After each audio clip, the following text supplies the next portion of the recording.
Bonjour à tous, j'espère que vous allez bien. Benoît Saint-Denis est de retour et ce sera en main card de l'UFC 295 face au 14e de la division, Matt Frevola, qui est sur une série de victoires par KO, de 3 victoires par KO, tous les 3 au premier round. En ancien militaire face à un autre ancien militaire, deux combattants à l'intensité qui fait péter le plafond, un combat avec de gros enjeux sur une énorme carte, ça ne peut faire que des étincelles. Et pour l'analyser, je suis avec Aldric Cassata et Brian Boulan. Aldric, comment vas-tu? Bonjour à tous, salut Chris, salut Brian. Écoute, très bien, très très bien. Brian, de ton côté, tout va bien? Ouais, idem, tout va bien. Bonjour à tout le monde. Allez, si tout le monde va bien, on lance le générique. Paris sur le MMA avec Unibet. Quelle sera l'issue du combat? Une soumission? Un KO? Paris sur l'appli numéro 1 avec Unibet. 100 € de bonus sur ton premier pari. Merci à Unibet de sponsoriser le podcast. Avec notre lien en description, vous avez un free bet allant jusqu'à 100 €. Jouez de manière ludique, récréative et responsable, s'il vous plaît, les amis. Alors, sur ce combat, notre BSD est donné actuellement favori à 1,44 contre 2,65 pour Matt Frevola. On est sur un 65-35 grosso modo. Moi, lors de la vidéo ressentie, j'avais donné un 70-30 pour BSD, sans pour autant vouloir manquer de respect au challenge que représente l'Américain. Brian, toi, tu te situes où par rapport au code de Paris? Moi, j'avais mis, avant de regarder les cotes, 65-35. Ah bah, t'es en ligne, toi. C'est pile poil comme les cotes. Ouais, Aldric, je pensais que les cotes étaient à 70-30, mais quand j'ai essayé de faire la conversion, mais j'ai dû me planter dans la conversion. Ah non, en fait, ce qui se passe, c'est que les bookmakers prennent toujours un petit pourcentage. Donc, si ta conversion te donne genre, je crois que ça donnait 69, enfin, ça s'additionne au-dessus de 100% en fait. Ah, Et tu donc, il faut enlèves. chaque fois, ouais, il faut retirer 3, entre 3 et 5% Ok. à ce que la conversion te donne. Aldric, toi, tu te positionnes sur quoi? Alors, j'ai regardé pas mal de combats de Frevola. Quand quand le match-up a été signé, j'étais à 70-30. Et après avoir regardé les 5 derniers combats de Frevola et d'avoir tenu compte de la localité qui est chez lui à domicile, j'irai 60-40. Pour Benoît, bien sûr. Ok, donc on a des écarts de 5% chez nous tous, et donc ça va être un chouette petit podcast. On va bien échanger dessus. Alors, comme d'habitude, ce qu'on va faire, c'est on va établir les forces et faiblesses de part et d'autre avec la partie spéculative et la partie factuelle. Et ensuite, on passera au cœur du podcast, c'est-à-dire les game plans auxquels on a pensé pour l'un comme pour l'autre. Et on finira sur deux choses. On a rajouté une partie à ce podcast, c'est les questions des membres. Donc, pour tous ceux qui ne le savent pas, vous pouvez rejoindre la chaîne en tant que membre. Ça vous donne accès à certains avantages, notamment des réponses à vos commentaires de manière exhaustive et de manière prioritaire, mais aussi la possibilité de poser des questions sur certains de nos podcasts. Et on finira alors avec les pronostics et les préférences de nous trois, hein. Alors, je crois qu'on va gagner du temps sur qui est BSD. Je crois que c'est la troisième fois, parce qu'il combat tellement que ouais, c'est la troisième fois qu'on couvre ses combats sur la chaîne. Tout le monde sait ce qu'on pense de lui. Je vais juste faire un petit résumé de ce qu'en général on dit sur lui. Donc, factuellement, invaincu en lightweight avec 12 victoires. Sa seule défaite, c'était en welterweight. Ces 12 victoires, ce sont 12 victoires par finalisation. Et là, il en a enchaîné 4 de suite, dont Bonfim et Moises en juillet et en septembre. Il est aussi actif sur son volume de combat que dans la cage. Il rentre dedans directement. Qu'est-ce qu'on dit souvent? Il a une progression absolument inouïe. Il évolue de combat en combat de manière drastique et sur des courtes périodes de temps. Il a un mental de guerrier, évidemment, un cœur comme rarement vu auparavant en MMA, un cardio qui semble tenir la route. Évidemment, il n'y a que des finishes à son actif quand il gagne. Donc voilà, il faut un peu spéculer, mais ça semble tenir la route vu l'intensité qu'il met. Une lutte et un grappling offensif de très très haut niveau. C'est physique, c'est en pression et en même temps c'est très technique à la fois. La violence, c'est le mot qui le décrit le mieux. Et il est fort dans toutes les distances, hein. Il a des très très bons kicks. Il l'a prouvé notamment contre Bonfim. Il a une anglaise totalement respectable. Il a des coudes efficaces. Et finalement, j'ai souligné ce point qui est toujours très important. Il est gaucher. Ok, je me repose maintenant. Aldric, tu me donnes ta description de Frévola, comme ça les gens voient Ouais, un peu à je quoi fais ça juste, ressemble. Et Je vais Vas-y. juste rajouter un truc. J'ai l'impression, et c'est pas, là, c'est vraiment une impression des réseaux sociaux, que Benoît met beaucoup l'accent sur l'anglaise euh, dans ce camp d'entraînement. Alors, pour parler de Frévola, j'ai vraiment, mais vraiment pris plaisir à regarder ces derniers combats. En les regardant plusieurs fois, il y a pas mal de choses qui me sont apparues.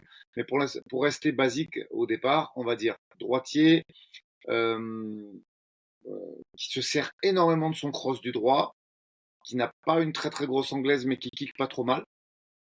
Euh, il sait pas trop reculer, il avance beaucoup mieux que le recul. Le climat dans lequel il est le plus à l'aise, c'est la bagarre, lui, clairement.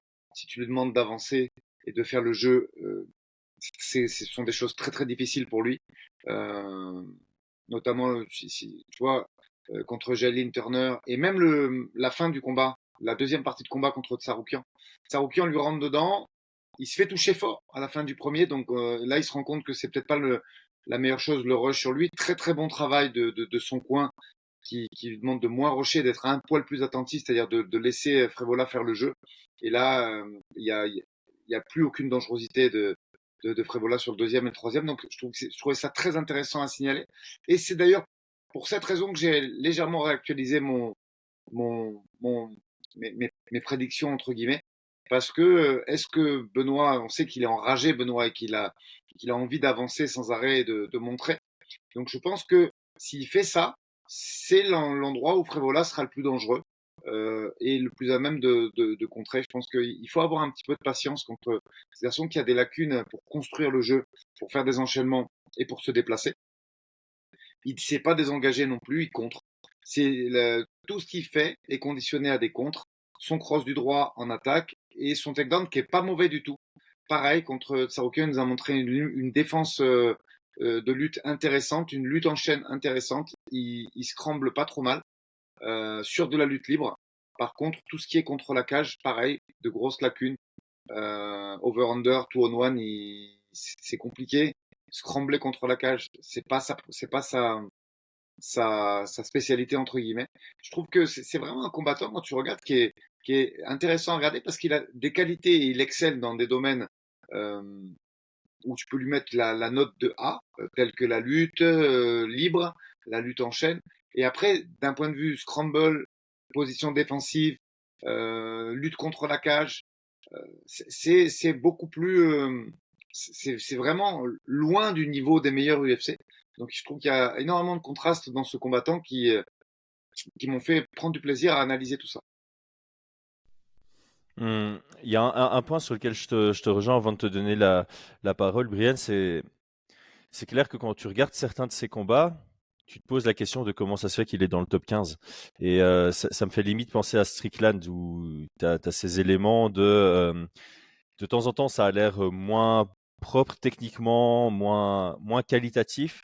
Et puis en fait, c'est dans la cage que ses adversaires se rendent compte qu'il y a un vrai niveau en fait, et qu'il y a plutôt une efficacité qui prime sur la propreté technique ou sur la beauté de ses déplacements. C'est vrai que je te rejoins amplement, ses déplacements n'ont pas l'air d'être de ultra haute qualité, n'ont pas l'air d'être super précis, super réfléchis, mais ça fonctionne relativement bien. Brian, est-ce que tu complètes? Tu as d'autres points à relever sur Frévola? Non, je trouve que la description est vraiment, vraiment bien faite. Il y a sa puissance de frappe hein, qui, je pense, faut vraiment le souligner parce que dans ses trois derniers KO, il a mis KO. Alors c'était l'avant-dernier, je pense que c'était euh, comment il s'appelle le Marocain au clinch. Azetar. Donc c'est Valdez, Azetar et Drew Dober, les trois derniers. Ouais, c'est Azetar qui l'a mis KO au clinch, si je dis pas de bêtises. C'est C'est ça, ça, ouais. hein. Ouais, ouais.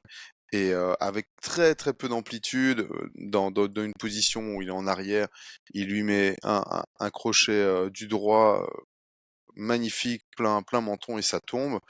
Euh, pour moi, il tape vraiment fort contre le Valdez. Il le met quoi? Trois knockdowns? Je crois que c'est un truc comme ça. Enfin, ça, c'est vraiment très très puissant. Et je pense que c'est à souligner parce qu'effectivement, techniquement, on peut y voir beaucoup de lacunes, comme vous le dites tous les deux, qui pourraient faire penser à des gars comme Strickland.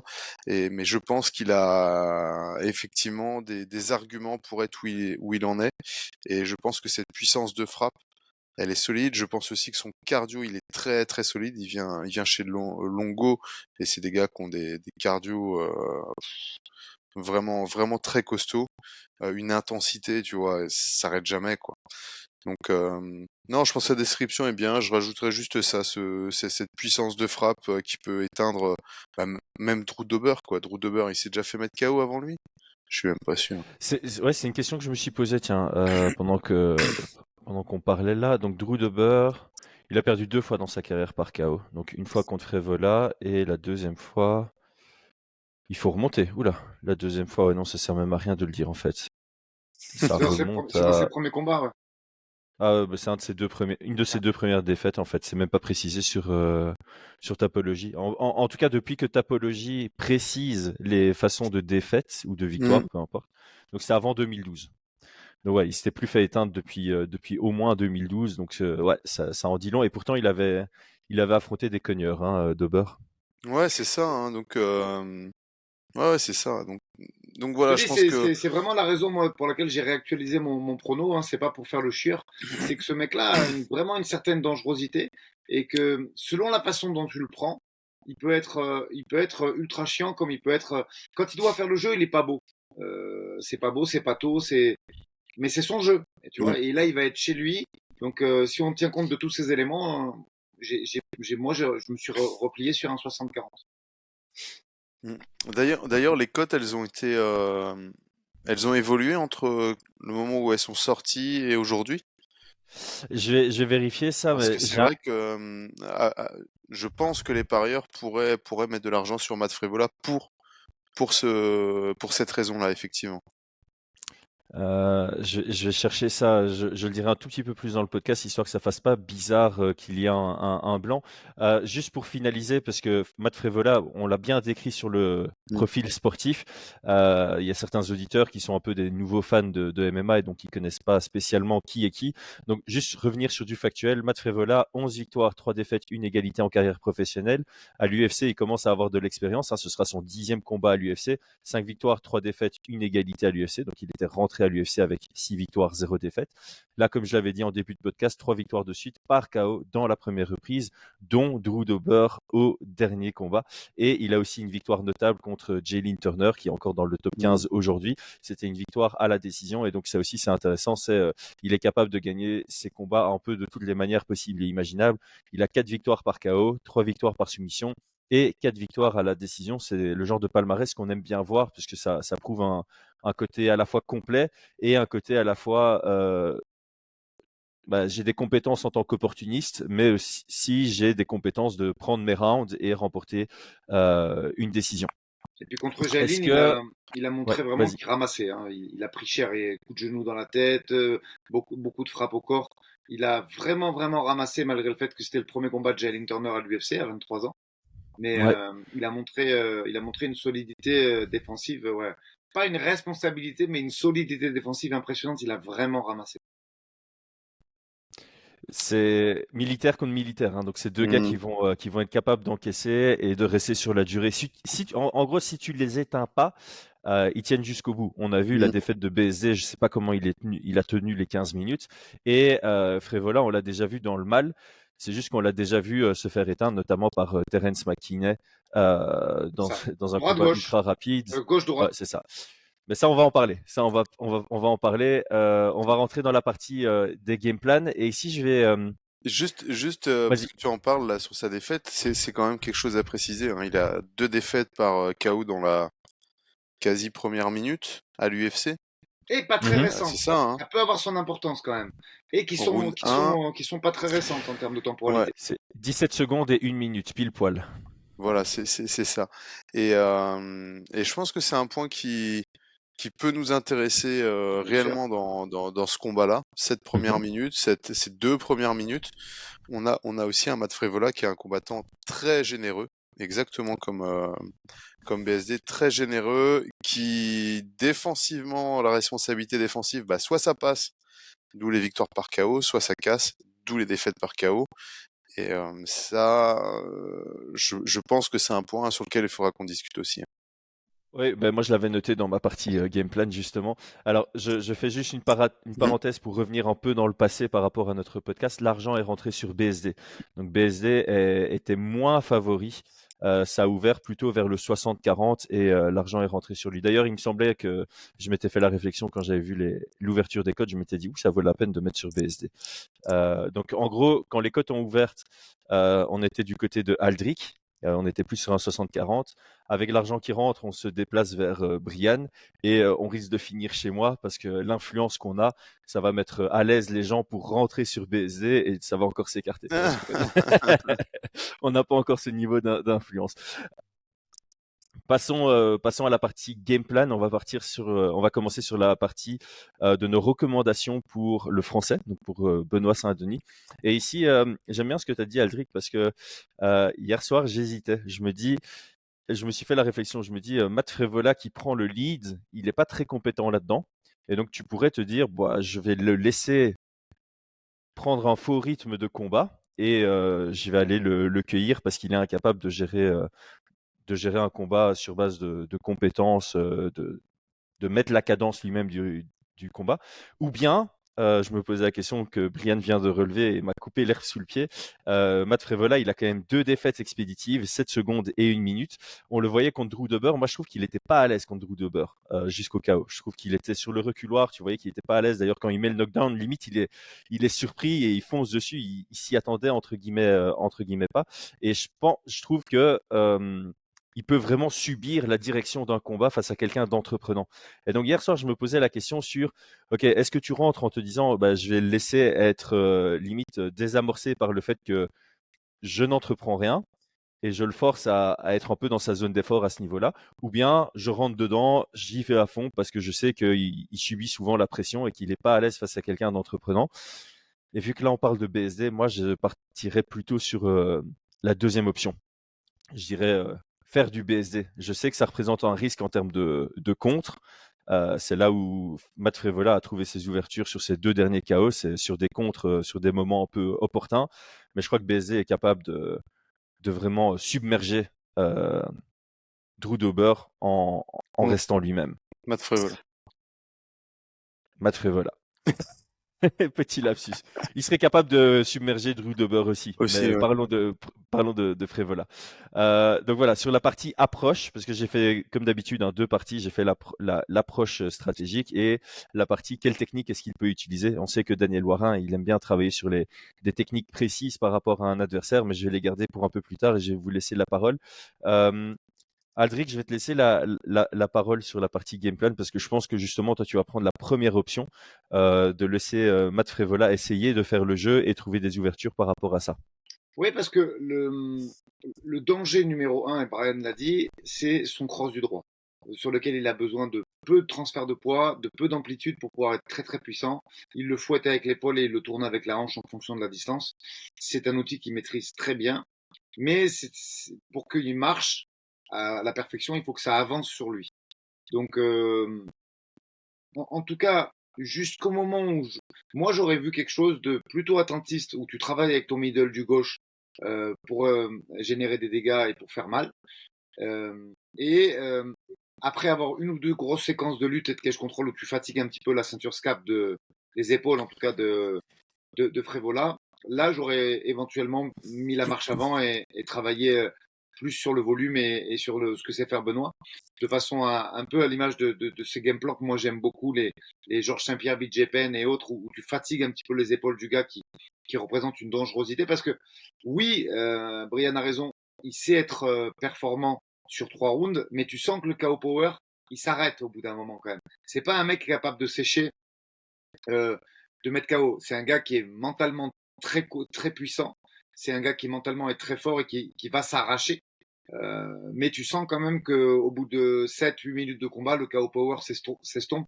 Donc moi, j'aurais bien vu un game plan comme ça, où tu le laisses faire le jeu en contrant un petit peu, où tu passes tes middle et tes contres en boxe en se déplaçant vers la droite pour fuir un petit peu ce cross du droit.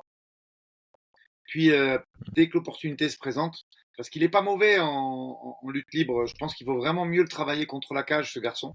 Et il y a vraiment, pareil, un énorme contraste de niveau entre sa lutte libre et son cage control. Donc voilà, moi, je travaillerai vraiment de la sorte. Alors, c'est vrai que c'est chez lui, c'est à New York. Donc, pour ces raisons-là, moi, je le laisserai un petit peu prendre le lead en tout cas sur la première partie du premier round. Et j'essaierai de le travailler sur les kicks, sur les contres, et puis un petit peu plus tard sur la lutte et le cage control. Je vais alimenter ce que tu viens de dire, parce que c'est très intéressant, hein. Donc, quand je faisais le descriptif actuel de Matt Frevola, j'avais dit 4 victoires par KO, 3 par soumission et 4 à la décision. C'est vrai que quand tu y penses, tu dis OK, 4 victoires par KO, mais il est sur une série de 3 victoires par KO. Donc, à quand remontait son premier KO? Son premier KO, c'était son deuxième combat, et c'est encore une fois dans le premier round. Et quand tu regardes son palmarès, il a une seule victoire dans le deuxième round. Donc tous ses finishes, c'est dans le premier round, à l'exception de une soumission dans la deuxième reprise. Et donc ça alimente bien ce que tu dis.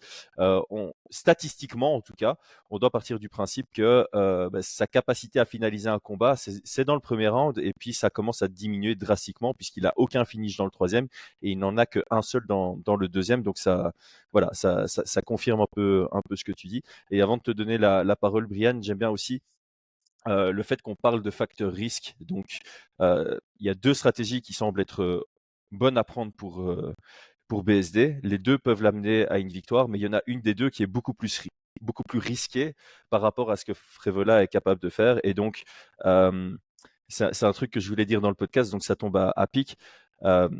Pour l'instant, ce que BSD fait, c'est il utilise son menton, son mental pour submerger ses adversaires, alors qu'en termes de compétences, je pense sincèrement qu'il est aussi capable de les battre dans quelque chose de plus calculé et mesuré, mais il ne le fait pas encore. Et le fait de prendre le combat en disant OK, je vais minimiser les risques par rapport au profil face auquel je suis, on pourrait voir un BSD qui, pour une fois, travaille de manière calculée et mesurée, met juste en avant ses compétences et ne prend pas ces éléments. J'ai un gros mental, j'ai un gros menton, et donc je vais pouvoir écraser mentalement mon adversaire, ensuite le battre. Ça pourrait être intéressant de le voir justement travailler dans cette dynamique un peu plus mesurée, calculatrice, stratégique. Brian, qu'est-ce que toi tu en penses? Euh, Alors moi je pense qu'il faudrait une approche plus mesurée, mais sur le game plan en tout cas je suis pas parti du principe que BSD devait striker, devait boxer avec Matt Frevola. Je pense que il est largement au-dessus dans le domaine de la lutte et du grappling. Et je vois donc moi stratégiquement, je pense que ça serait plus intéressant pour Benoît Saint-Denis de mettre de la pression, chercher à kicker et boxer, descendre dès que Matt Frevola envoie par exemple son bras arrière, plonger dans les jambes, mettre au sol, contrôler, fatiguer. Et je vous avoue que je suis capable de voir Benoît Saint-Denis soumettre Matt Frevola dans le premier round, ou de le fatiguer tellement que il devient comment dire ça, beaucoup moins dangereux à partir du deuxième. Donc stratégiquement, je pense que si Benoît fait comme il fait habituellement, il va vouloir le tester dans les différents domaines. Et j'imagine, en tout cas j'espère qu'il va vouloir le tester dans le domaine de la lutte et du grappling dans la première minute. Et je pense que l'intensité qu'il va mettre va être de trop pour Matt Frevola dans la première minute. Donc ça, c'est ce que je verrai stratégiquement, hein. Je pense qu'il y a... Effectivement, je pense que Benoît Saint-Denis est au-dessus en termes de striking. Il sera meilleur même s'il décide d'aller dans ce domaine-là, mais que le pourcentage risque de se faire éteindre, parce que Matt Frevola tape vraiment fort, est supérieur au risque de ne pas être capable de le mettre au sol et le contrôler. Vous voyez ce que je veux dire? Très bien, très très bien. Et donc je partirais vraiment de ça. Euh, Effectivement, s'il fait le choix de le tester d'abord en striking, je pense que la priorité sera d'être responsable défensivement, d'être un peu plus mesuré, de bien faire attention au retrait de bus de Matt Frevola.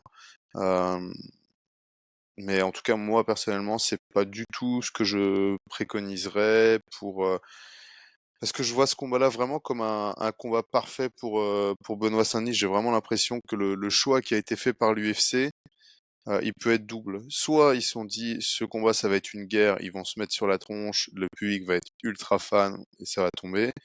Soit ils se disent, bah, c'est un combat parfait pour faire entrer Benoît Saint-Denis. Il y a un vrai facteur risque. S'il le prend à la légère, il va se faire mettre KO. Si il le prend sérieusement, il va lui rouler dessus. Il y a vraiment un gros chemin pour la victoire. Et donc c'est pour ça que moi personnellement, je préférais le voir. Je sais que pour les fans de violence ou ce genre de choses, c'est peut-être pas le chemin attendu, mais en tout cas, moi j'aimerais le voir. Enfin voilà, rouler sur Matt Frevola de cette manière-là. Il y a plusieurs points sur lesquels j'ai envie de complémenter ce que tu dis. Donc pour le moment, ça fonctionne bien parce que tout ce que vous dites, je peux chaque fois revenir avec des stats qui sont intéressantes. C'est vrai que BSD, quand tu regardes ses stats debout, il touche 5,59 fois à la minute ses adversaires et se fait toucher en retour 5,27 fois à la minute. Donc c'est quasi du je donne, je prends, je donne, je prends sur un pied d'égalité. On en avait déjà parlé, hein, son style actuel très agressif fait que il va se faire toucher. Tu sais pas avoir le style de Saint-Denis, agressivité, avancée, pression, aller à l'échange sans te faire toucher. Et face à un Matt Frevola, c'est vrai que c'est peut-être pas la chose à faire puisque c'est là où représente le plus gros danger, c'est à distance de boxe anglaise où Matt Frevola peut envoyer ses contres. Donc j'aime bien ce que tu dis d'être plus mesuré. Et alors ici pour faire un lien entre ce que Aldric tu as dit et ce que Brienne tu as dit. Aldric, tu disais que Matt Frevola a une très bonne lutte à l'ouvert, mais que sa lutte à la cage laisse plus à désirer. Et donc, c'est là où j'aime bien un peu mettre vos deux approches ensemble. Brian, tu parles de mettre la pression. En fait, si BSD met la pression, ses entrées en lutte, on est directement à la cage. Ah oui, oui. Alors que si BSD laisse Matt Frevola faire le jeu et qu'à un moment, il a envie de rentrer en lutte, ben, on est à l'ouvert et on est plus dans les forces de Matt Frevola. Et donc, je pense que c'est assez rare, mais ce podcast, on est tous les trois venus avec des stratégies différentes et il me semble que la plus judicieuse est un peu un mélange pas des trois en fait, des deux vôtres, de deux des vôtres. Maintenant, est-ce que Juste, on... moi ouais, j'ai une vas-y. question. J'ai une question pour vous deux. Quel serait votre code de pari, enfin votre pourcentage de chance de gagner si Benoît Saint-Denis et Matt Frevola n'avaient pas le droit de mettre au sol ou de contrôler ou d'aller au clinch et qu'ils devaient se faire une guerre. Ok, donc on leur dit les gars, ce combat-là, c'est vous rentrez dedans et le premier qui tombe, bah tombe. Qui serait le plus aurait le plus de chances de l'emporter dans un vrai brawl, une vraie T'as, bagarre?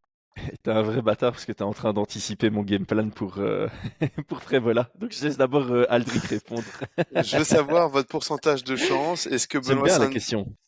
qui tomberait le premier, qui l'emporterait avec la règle brawl quoi, bagarre. Eh, Vas-y eh, Aldric. non, mais c'est intéressant comme question. Je pense qu'au niveau du gabarit, ils sont pas très loin. Benoît arrive sur les gros lightweight là dans le top 15. Euh, et sur la boxe pure, les qualités, je verrais Benoît. Maintenant, je pense que Prévola a le lead sur la puissance. Donc tout ça nous emmène à un 55, 45, voire même un 50-50 en ce qui me concerne. Mais s'il y a un petit plus, je le donne quand même à Benoît, compte tenu du fait qu'il est gaucher quand même, c'est important. Euh, c'est Mhm. important, ça gêne, ça déstabilise. Mais c'est vrai que si tu enlèves le clinch et si tu enlèves les kicks que tu laisses sur du brawl et de la bagarre à coups de poing, c'est serré parce que c'est vraiment son jeu. Ah, t'avais dit qu'on enlevait les kicks aussi, Brienne, ou les kicks sont autorisés? Euh, Mi-distance, donc Ouais, genou, dans peu la importe, tu poche, vois, quoi. Ouais. mais vraiment dans la Ah poche, ouais. quoi. Comme on peut le voir de temps en temps et dans les zones où on a peur, souvent Hmm. pour Benoît, et où on a vu aussi bah, Matt Frevola soit mettre KO, soit se faire éteindre, hein, vraiment dans la poche. Donc Hmm. même du dirty boxing, hein, j'attrape, je mets une patate, ce genre de choses. Ouais, parce qu'en fait, si on laisse les kicks, j'étais sur un 55-45 pour BSD. Mais si on les enlève, ouais, on se rapproche D'un soit d'un 50-50. 50, ouais, soit un 50-50, soit même un côté peut-être inversé, Ouais. 45-55. Donc on est d'accord que En tout cas, stratégiquement, si on Sur, met sur le premier ces round, deux, ouais. Sur le premier round, pour moi, si on met ces Frévola, deux Frévola. gars-là ouais, à se battre vraiment genre comme si soirée comptoir, etc. On est sur un flip coin, sur une chance sur deux. On lance pile ou face et ça tombe.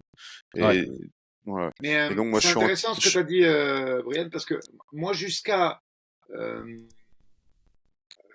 réinterprétation du combat de Jailin, où il y a une j'ai trouvé qu'il avait une très belle guillotine, notamment tête à gauche, et le combat de Saroukian, j'aurais vu le game plan aussi comme ça. Après, je me suis mesuré un petit peu en laissant passer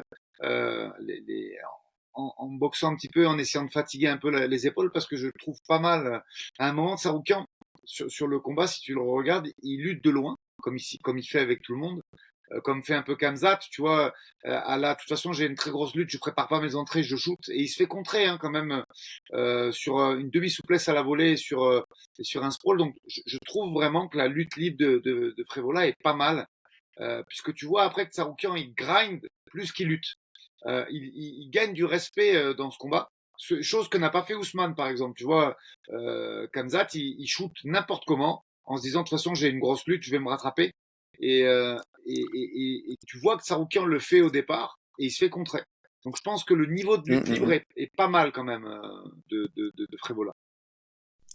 En lutte libre, donc un peu ce qu'on appelle à l'ouvert, mais c'est vrai que Ouais, comme tu l'as remarqué, dès que c'est à la cage, c'est pas bon. ça C'est pas devient bon. beaucoup plus compliqué. Disons-le clairement. Et C'est pas donc, bon. sur cette question-là, ça serait un peu la même. Donc, si vous deviez autoriser Benoît Saint-Denis uniquement lutte à la cage, genre on fait sparring lutte à la cage contre Matt Frévola, Benoît, tu commences face à la cage et Matt, tu te mets contre.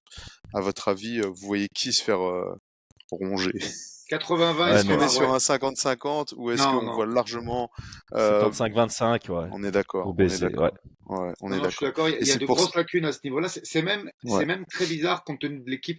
Parce que Longo, quand même, c'est l'équipe d'Aljo. C'est une équipe où il y a du savoir-faire quand même sur ce genre de travail. Et effectivement, je le trouve pas bon. Disons-le clairement, Mais pas bon. en lutte, en lutte à la cage, chez Ray Longo, je trouve qu'ils sont pas forcément Ouais, moi j'aime très bien ce calés que Non, fait. parce dessus, que hein. Moi c'est j'aime vrai, bien ce que tu fait regardes Wade. Merab et Aljo. J'aime bien, moi. Ouais, mais C'est pas ils la travaillent qualité à première, l'ouvert mais c'est pas bon. surtout, hein. Mais c'est Ils pas. travaillent à l'ouvert en lutte, hein, Ouais, parce que regarde Weidman et Yaquinta aussi. C'est plus des mecs qui bossent à l'ouvert hein, sur la lutte. en lutte. C'est Ouais. plutôt la TT et Titi qui bosse beaucoup la défense. Et pour moi, Ouais. la meilleure team pour la lutte à la cage, c'est Eke, quoi. Étonnamment. Eke qui a un système de lutte à la cage qui était assez incroyable.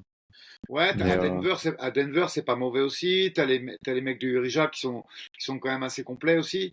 mm, Je trouve que après, ça demande du temps et de la spécificité en fait. Et tu te rends compte dans pas mal d'académies qu'il y a pas mal d'anciens lutteurs, moi je trouve, qui ont le lead de ces trucs-là. Et mm. et surtout les Américains, ils sont très orientés lutte libre et scramble et pas assez que Ah je oui, oui. contrôle. Je trouve. Moi, c'est un avis À perso. 100%, hein. Mais d'ailleurs, tu le vois dans la configuration des salles américaines. Souvent, bah, les murs, il n'y a pas réellement de zone de mur d'entraînement en soi. Ce qui est pas le cas, par exemple, en Angleterre. Moi, je trouve qu'en Angleterre, le travail à la lutte, à la cage, est vraiment fait, quoi. Très, très bon. Aux États-Unis, je suis allé dans, bah, tu vois, Team Alpha Male, il y avait pas de mur pour s'entraîner. Il y a aucun moment où tu fais de la lutte à la cage. C'est impressionnant. Et il y a trois entraînements de lutte libre, par contre. Ouais, Mm, juste. Alors, je Ouais. reprends le fil du Mm, podcast. En tout cas, Brian, j'ai bien aimé ce binôme de questions mm, parce que ça rejoint typiquement cet esprit un peu Georges Saint-Pierre. Tu vois, c'est ouais. comment est-ce que je fais pour trouver l'endroit où la différence de niveau est le plus à mon avantage? Et en fait, si tu isoles des parties du MMA en disant, OK, si maintenant on change les règles du combat et qu'on fait que de la boxe pied-point en mode guerre, Mm, est-ce que les cotes se rapprochent ou est-ce qu'elles s'écartent à mon avantage. Mm, Et, mm. et comme ça, effectivement, ça illustre bien que aller à la guerre en mode boxe anglaise, c'est pas la solution, surtout si tu as un chemin vers lutter mettre la pression et lutter à la cage dès qu'il y en a l'opportunité. Mm. Alors moi, j'avais juste noté 3 techniques, puisque comme on sait, Daniel Warin, il aime bien venir avec des stratégies techniques par rapport au profil des adversaires. Je ne sais pas si vous avez remarqué, mais à chaque fois que Matt Frevola affronte un gaucher, il aime bien envoyer son middle, mais qualitativement, sa jambe, elle traîne après. Donc, il envoie son middle et il oublie qu'il faut rétracter la jambe après. Et donc, je pense que là-dessus, il y a de quoi bloquer, contrer. Tu peux faire comme Drew Dober l'a fait 2 fois, tu bloques, puis tu envoies un low kick sur la jambe qui se redépose, et ça fait généralement mal parce qu'on n'a pas l'habitude de recevoir des kicks sur la jambe arrière. Elle est moins bien conditionnée, donc ça peut, sur du long terme, ça peut bien fonctionner. Étant donné qu'il la repose, à un moment, tu as la position T, donc tu peux simplement bloquer et lutter directement derrière pour l'amener à la cage. Et finalement, il y a un truc, c'est j'ai l'impression que son corps est fragile à Frevola. Il y a un crochet arrière qui passe pour Drew Dober et j'ai l'impression que ça le touche bien. Et il a cette tendance à désengager, faire des retraits de buste aussi sur les high kicks par exemple. Donc moi je ferais l'inverse, tu vois. En général, on fait middle, middle, middle pour ouvrir le high kick. Ici, je commencerais bien avec des high kicks pour provoquer un peu ce recul du buste et puis aller chercher le middle qui vient toucher quand il y a une extension du buste et aller chercher le foie là-dessus. Et puis finalement, contre Matt Frevola, tu es obligé de travailler ton 1-2, ton jab cross. Il est passé pour McKinney, ça a fini. Je crois que Lando Vanata l'a touché plusieurs fois avec le jab cross, et que ce soit en garde ouverte ou en garde fermée, Matt Frevola a l'air d'avoir du mal à défendre cette simplicité du jab cross. Donc voilà, ça c'est les 3 techniques que j'ai envie de voir du côté de BSD. Je ne sais pas si vous aviez pensé à d'autres techniques ou si on passe au game plan pour Frevola. Juste sur le crochet au corps de Drew Dober, juste après, il se fait éteindre, c'est pas ça, non? Non, il y a Il quand met même pas. une bonne minute. Il y a une bonne minute qui se passe entre le moment où il se fait toucher au foie et qui semble avoir mal et le KO à la fin. Mais il n'y a pas Drew Dober qui met un crochet arrière au corps et il se prend une patate en retour à un moment donné? C'est pas ça Non, c'est Volkanovski contre Islam Makhachev 1, ça. Non, non, non. Non, je crois pas. Je crois pas pouvoir regarder. Ouais, mais Euh, par contre, je parlais pas d'envoyer un crochet arrière au Ah corps, hein. oui, Je parlais middle, juste du middle. fait que Ouais. je trouve qu'il est fragile au corps et donc il y a moyen de trouver une Ouais. ouverture Oui, moi envoyant ce high kick. Ouais. je te suis là-dessus, mais pas en anglaise. Parce que tu rentrerais trop près Mm. de la zone de dangerosité où il a son cross du droit. Par contre, les middle c'est pour ça que j'insistais sur les middle. Je pense que les middle, s'ils touchent au corps, ils peuvent générer de gros dégâts. Et s'ils touchent sur le bras, ben, ça peut ralentir le bras et handicaper, Frevola sur son KO. Sur son KO Power. Mm. Avant de passer Mm. au game plan, moi j'ai une dernière question. J'aime bien moi les questions qu'a posé Brian. Est-ce que vous pensez que la localité influe sur la performance? J'explique. Est-ce que Benoît il est plus fort à Paris? Est-ce que Benoît est plus fort à domicile?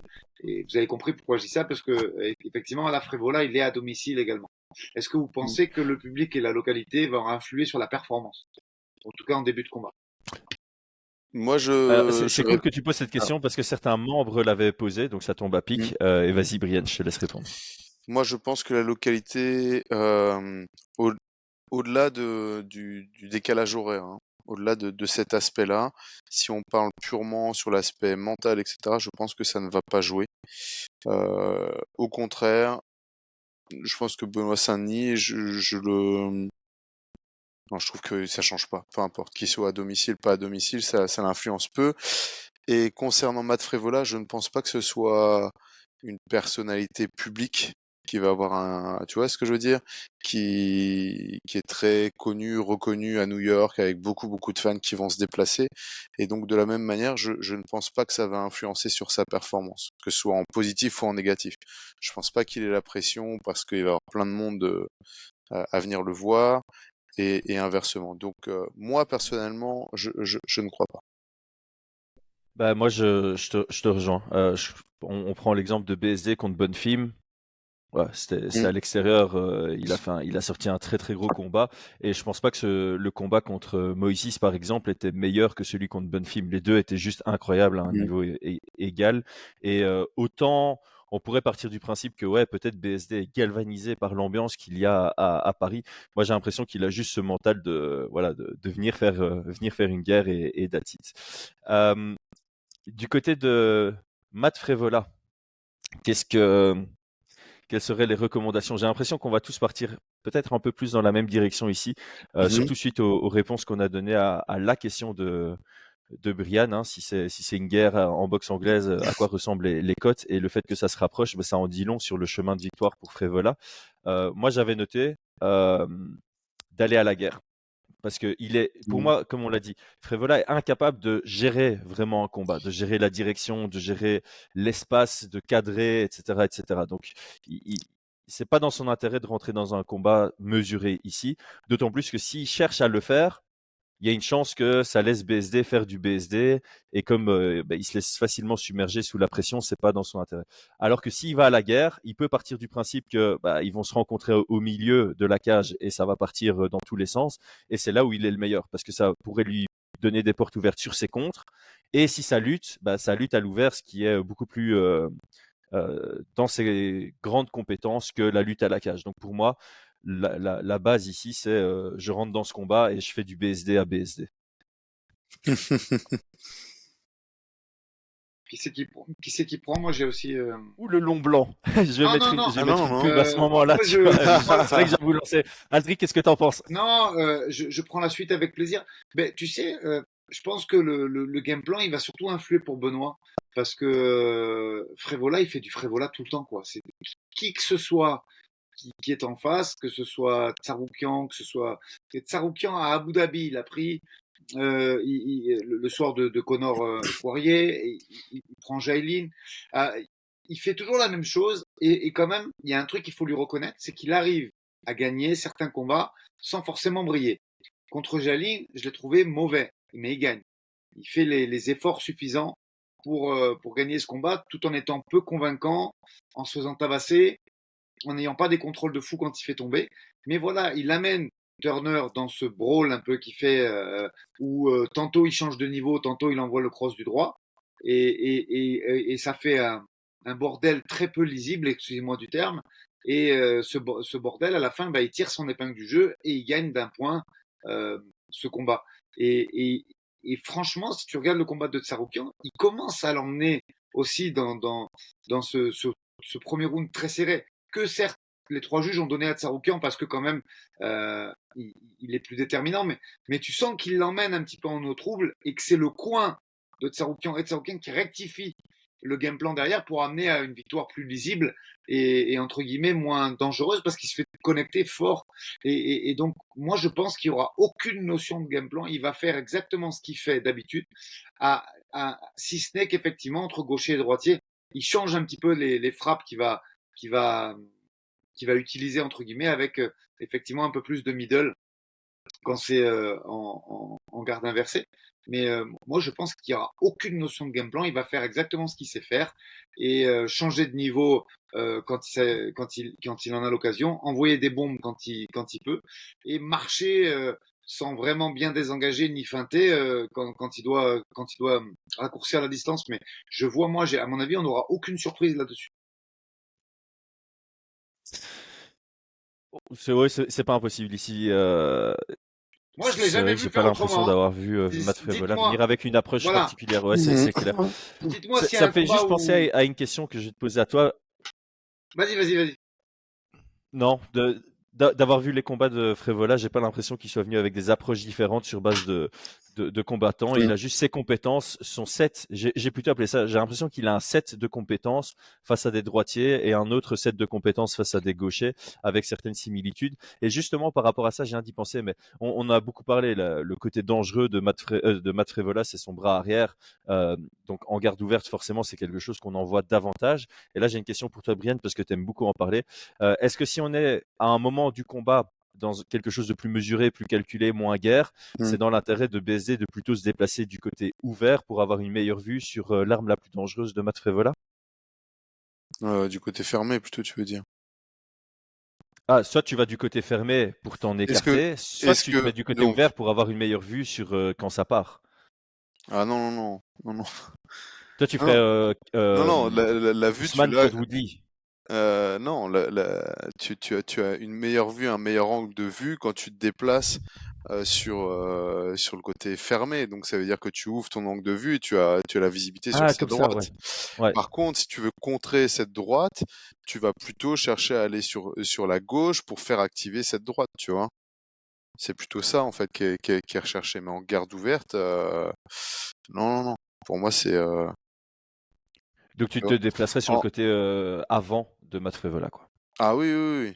Mm. Ah oui, 100%, 100%. Je pense que ça serait une mauvaise idée d'aller. Voilà.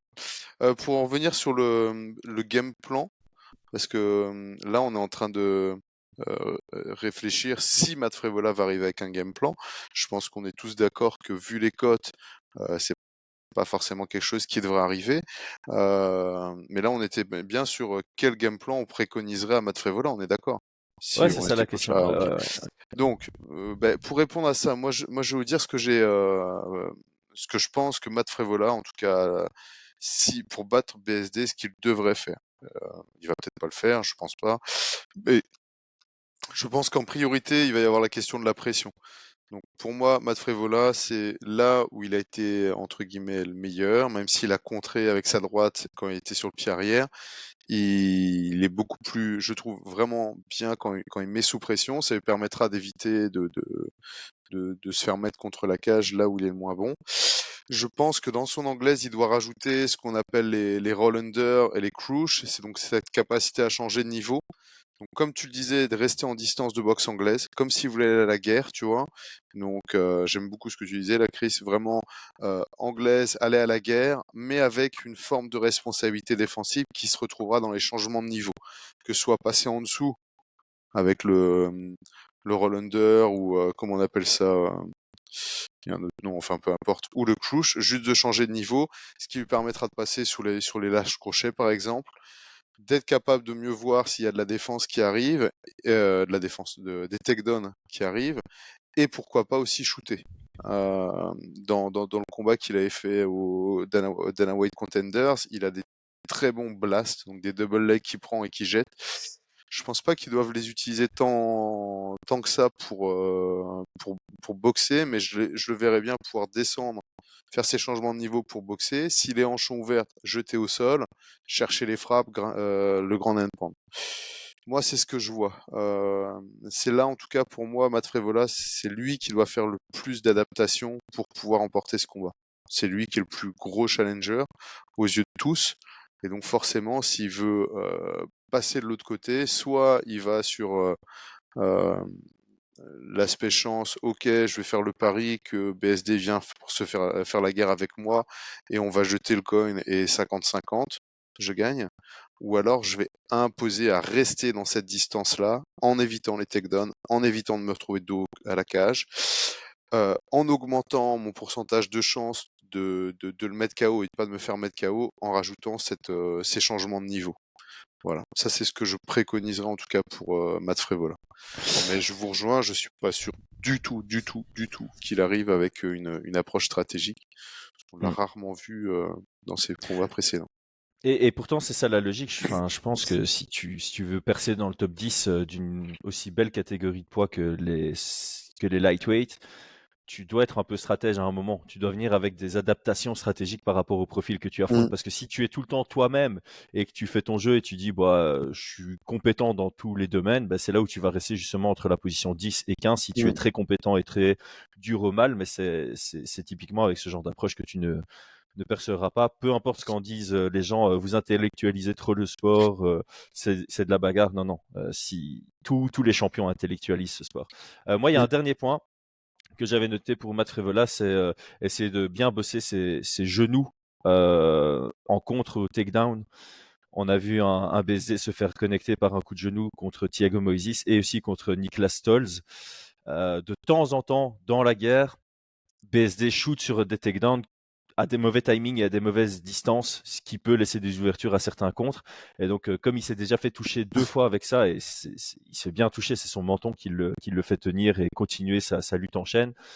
voilà, tu dois un peu bosser ton timing sur les genoux une fois que tu es acculé à la cage. Je pense que ça c'est aussi un peu un mode. Voilà, tu rentres pas dans un combat en mode Derrick Lewis. J'ai une frappe, elle doit passer et il y a une chance sur deux qu'elle passe parce que je suis Derrick Lewis. Ici, c'est Matt Frevola, c'est pas une chance sur deux, c'est une chance sur 50 peut-être, mais il doit l'avoir travaillé selon moi. Est-ce qu'on considère qu'on a fait le tour des game plans et on passe à la question du membre? Ouais. Juste une petite phrase, j'espère pas porter la guine en disant ça, mais attention à la guillotine. Il sait faire. C'est pas tous les combattants qui savent bloquer une guillotine, surtout avec tête sur la droite et tête à gauche pour l'attaquant. Mais il sait faire. Il sait faire. Après, voilà. Et pour preuve, il a une victoire par guillotine. Je cherche s'il n'y en a pas une deuxième. Non, il y en a une par guillotine. Donc, il sait faire et il a déjà gagné par ce biais-là, dans le premier round. Donc ici, j'ai pas pris une question d'un membre, j'ai pris la question qui est revenue le plus souvent de nos membres. Benoît Saint-Denis a combattu en juillet. Benoît Saint-Denis a combattu en septembre. Ici, il va combattre en novembre. Ça fait 3 cuts, ça fait 3 weight cuts assez rapprochés. On sait qu'il cut de plus en plus, ou peut-être pas de plus en plus, mais voilà, il commence à être un mec qui cut pas mal. C'est un gros lightweight. Et voilà, son dernier combat, c'était quand même une guerre où autant il a donné, autant il a encaissé. Est-ce qu'on doit avoir certaines craintes par rapport à une performance optimale vis-à-vis de ce point de vue-là uniquement? Est-ce qu'il y a une quelconque crainte de se dire, ok, c'est un 3e cut d'affilée, il sort d'une guerre qui était assez récente, est-ce qu'il sera vraiment en forme optimale? Il y a eu beaucoup de membres qui ont posé cette question, donc je vous la pose. Brian, on va une fois commencer par toi. Écoute, j'ai pas toutes les informations sur son poids.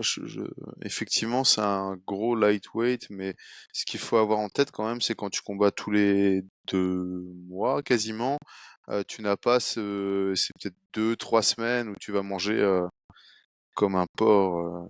Tu vois, tu fais attention à ta diète et tu te relances, et donc ça te permet de stabiliser ton poids aussi. Donc ça te permet d'être un peu plus, d'avoir moins d'effets yo-yo.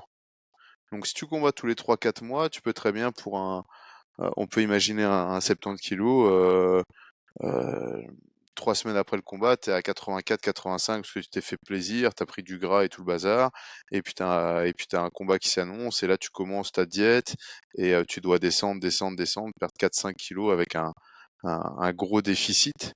Alors que là, dans ce cas-là, c'est de la pure spéculation, hein. Mais dans ce cas-là, on peut imaginer que après le combat, donc il remonte à ses 80-82, mais il y reste, et donc il a 3-4 kilos, peut-être pas à perdre. Il y reste, et je suis pas sûr, enfin, je suis pas sûr que ce soit trop problématique en soi. Mais peut-être que je me trompe, hein. Mais en tout cas, je vais vous dire que je vais leur faire suffisamment confiance pour me dire que ça ne sera pas trop s'ils le sentent bien, et au vu de la manière d'intellectualiser, enfin que Benoît Saint-Denis a intellectualisé les choses, je pense qu'il fait ça bien. Donc là-dessus, je vais lui faire confiance. Après, je peux clairement me tromper aussi, hein. Ouais, c'est une question totalement où on doit spéculer. Là, je viens de regarder, il y avait 9 semaines entre Bonfim et Moïse, et là, il y aura 10 semaines entre Moïse et Frévola. Aldric, tu penses quoi de cette question? Quelle est ta réponse? On pourra, si les gens le souhaitent, le développer sur un coach talk, mais moi, ce que je travaille beaucoup en ce moment, je me documente beaucoup et je bouquine beaucoup, c'est la prépa mentale. Et pourquoi je parle de ça et je fais un aparté là-dessus? Parce que plus je creuse dans cette direction, plus je me rends compte que c'est le bien-être du fighter et comment dire, et son bonheur, entre guillemets, qui importe le plus dans ce genre de circonstances. Donc, moi, je suis persuadé que c'est Benoît qui a demandé à son team de management de recombattre rapidement, parce que c'est ce qu'il a envie de faire. C'est ce qui provoque des émotions et du bonheur chez lui de se préparer. Il a envie d'enchaîner les combats. Et en partant de ce principe, il est heureux de le faire et ça va bien se passer. Parce que c'est pas une contrainte pour lui de se remettre à la diète, c'est pas une contrainte pour lui de se remettre en camp. Et c'est lui qui était demandeur de ça. Pour rebondir là-dessus, je vais as vu la conf post-fight de Volka qui parle de ça aussi et du entre guillemets, pas du désespoir, mais voilà, le fait de ne pas avoir de fight, tu sens que pour lui, c'était quelque chose de problématique et voire même qu'il mettait dans un état dépressif. Et de ce fait, il a accepté ce combat avec les mauvaises raisons parce qu'il voulait se battre tout simplement. Et même l'appel en détresse qu'il fait à l'UFC de ne me laissez pas sur le côté de la route, pensez à moi, j'ai besoin de me préparer. Moi, je pense qu'il y a des fighters qui ont besoin de faire un break relativement long. Je prends l'exemple de Robbie Lawler, moi que j'ai côtoyé quand il était au Hit Squad. Il avait besoin de vacances en famille, il avait besoin de manger comme un porc, comme pour reprendre les termes de Brian. Il avait besoin de couper complètement avec la sphère MMA et il partait en vacances. Il revenait 3 mois après et puis il avait pris 20 kilos ou 25 kilos, tu vois. Mais c'était un besoin chez lui qui était psychique, qui était un besoin mental. Et moi, je pense que Benoît, il n'est pas du tout dans ce mindset, même s'il vient d'avoir un enfant, même s'il est très heureux avec sa femme, que je salue au passage si elle regarde ce podcast. Je pense que voilà, c'est l'état, c'est comme ça qu'il est heureux, c'est ça qu'il a envie de faire au moment présent, et du coup, je pense que ça n'influera pas. Au contraire, je pense que ça va le mettre dans un état de flow et lui permettre de générer de bonnes choses pour son corps et une bonne pression, et c'est ce qu'il avait envie de faire à un moment T où il a accepté ce combat, parce que je crois que la légende dit qu'il était en vacances quand on lui a proposé, qu'il a annulé ses vacances ou en tout cas écourté pour redémarrer le camp. Donc voilà. Moi, je pense qu'à partir du moment où c'est la demande du fighter et que tu le prives pas d'une pause salvatrice entre guillemets, c'est plutôt c'est un bon drop de le faire. Ouais, je vous rejoins. Je pense pas que ce sera négatif. Il y a Donald Cerrone, hein, je pense que dans ses grandes années, c'était quand il était le plus actif. Mais il y a toujours évidemment une limite à faire gaffe. Je pense pas que, voilà, je pense qu'à un moment, si après on nous dit, imaginons il gagne maintenant et puis on nous dit qu'il recombat en janvier, il y a un moment où il y a quand même une limite à ça. Là, ça fait 9 semaines, puis 10 semaines. On est au-delà des 8 semaines. Moi, c'est vraiment ma limite. Je pense qu'en 8 semaines, c'est un bon training camp. Donc là, il y a à chaque fois une extra semaine et 2 extra semaines respectivement. Donc je pense que ça va, mais tu peux pas le faire 7 fois d'affilée, par exemple. Je pense qu'à un moment, il va devoir un tout petit peu ralentir. Je dis pas qu'il doit prendre 6 mois, mais je dis que peut-être que celui après Frevola, il pourrait se prendre un bon 14-15 semaines entre Frevola et le suivant. 14-15 semaines, t'es pas en train d'oublier le gars. S'il continue à surfer sur sa hype, tu peux le mettre en main event dans Fight. En cas de victoire, je le verrais bien en main event dans Fight Night après, sur un 5 rounds face à un top 10. Rappelons-nous d'un truc quand même qui nous a valu bien des critiques de la part de Twitter et de X, c'est que il y a eu une plus grande pause avant le combat de Bonfim et il avait comment dire, et pendant cette pause il a très nettement progressé.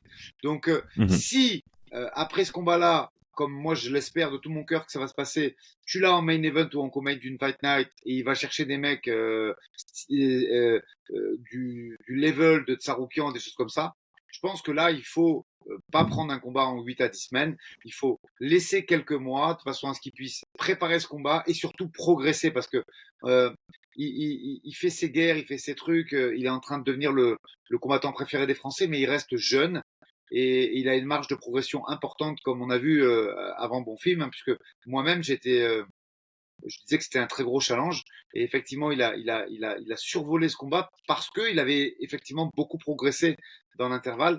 Donc je pense qu'à partir du moment où il va avoir un mec qui se rapproche du top 5 ou même du top 8, parce que pour moi les 8 boss de fin, c'est ça qui est très très fort dans cette KT, c'est les 8 derniers. S'il a la chance d'avoir un top 8 après ça, oui, il faut marquer une pause, rentrer dans son camp, progresser pour pouvoir performer après derrière et prendre un de ces 8 mecs qui sont vraiment badass, quoi.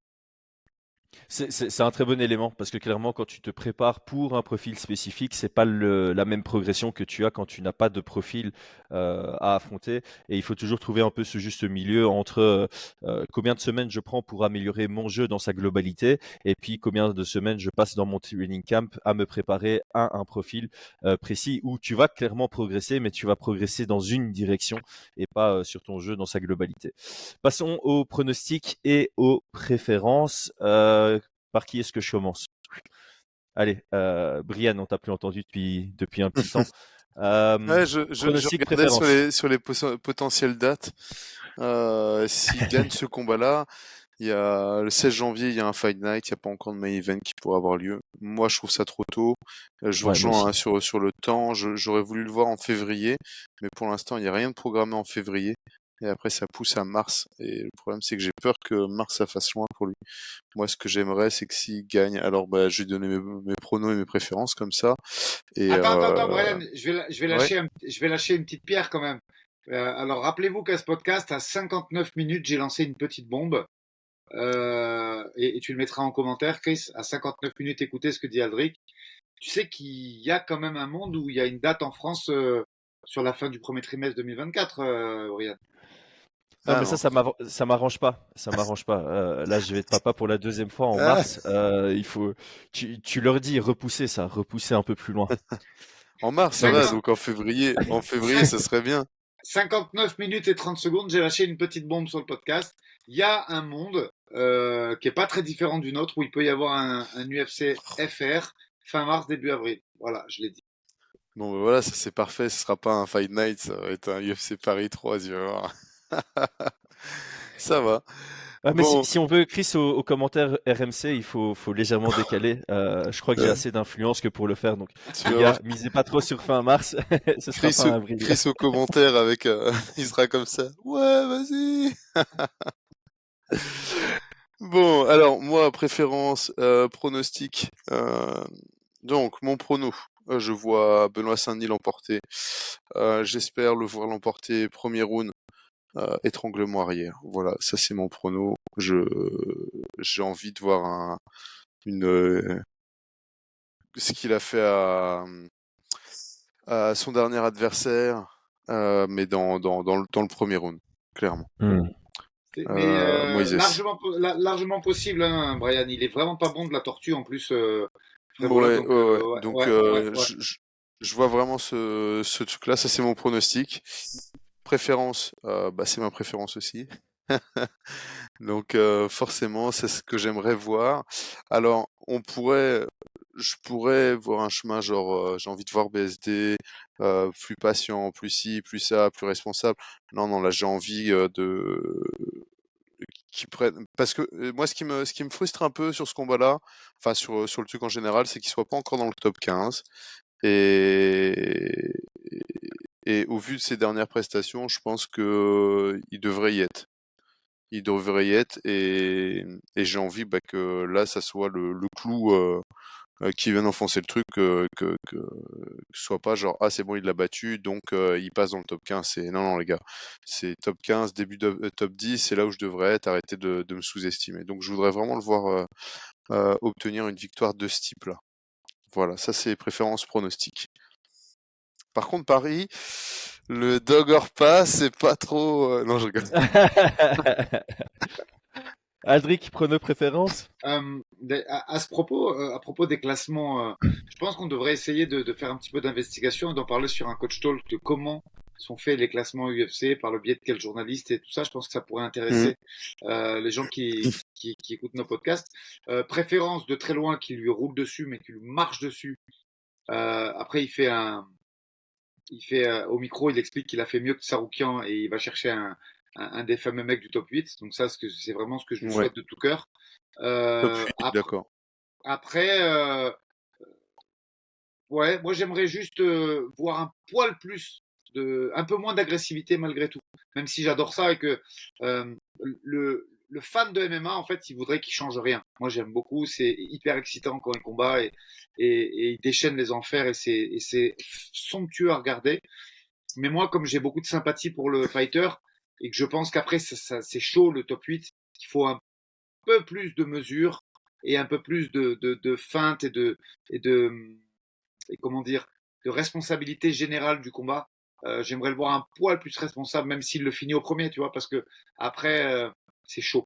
C'est chaud. Je pense que les 8 mecs qu'il y a à la fin, euh, moi, je suis toujours partagé entre la catégorie 61 et la 70 en termes de niveau. Et je pense que les 8 derniers, ça se vaut. Ça se vaut et c'est fort. C'est très fort. Ouais, moi je suis pareil, hein. Sur les pronos, je vois un BSD avant la limite, comme à son habitude. J'ai une préférence sur une approche pression calculée. Ouais. Et un finish avec un middle kick au foie. Comme ça, on dira que j'ai eu raison en ayant envoyé 2 high kicks avant. Comme ça, c'est parfait. Non, c'est ma préférence. Je la vois comme plausible. Et je le vois finaliser aussi assez rapidement parce que, comme on a dit, Matt Frevola est aussi sujet à se faire finaliser assez vite. Et donc, ça peut être un combat assez expéditif. Et je vous rejoins. Déjà, je comprends pas pourquoi il n'est pas top 15 à la place de Drew Dober, par exemple. Et je pense qu'avec une grosse victoire contre Matt Frevola, on peut facilement le faire rentrer en 11 devant Jalen Turner. Donc voilà, je pense qu'une grosse performance ici. Non seulement il entre dans le top 15, mais il rentre bien dans le top 15.